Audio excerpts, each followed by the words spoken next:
Ассалаумағалейкум мұсылмандар. Кейінгі кезде мына мошенниктер, алаяқтар көбейіп кетті.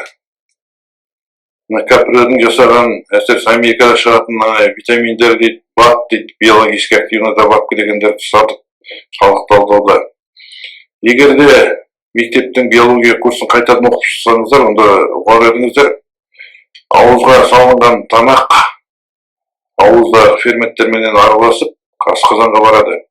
Асқазанда қышқыл қосылып, қышқылмен және тағы да ферменттермен араласып, ол молекулаға дейін бөлінеді. Одан кейін ішекке барады. Ішекте щелочная среда дейді. Сондықтан ауызға түскен витаминіңіз бәрі быт-шыт болып шағылады.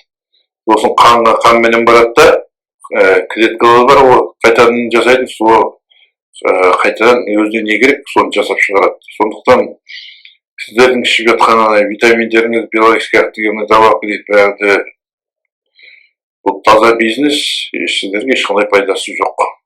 90% кемінде.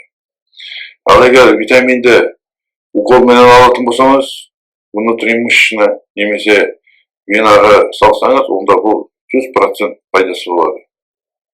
Асқазанға түскеннің нәрсенің бәрі быт-шыт болады. Белок болып, углеводтар болып, май болып бәрі бөлініп кетеді. Ешқандай пайдасы болмайды сіздерге.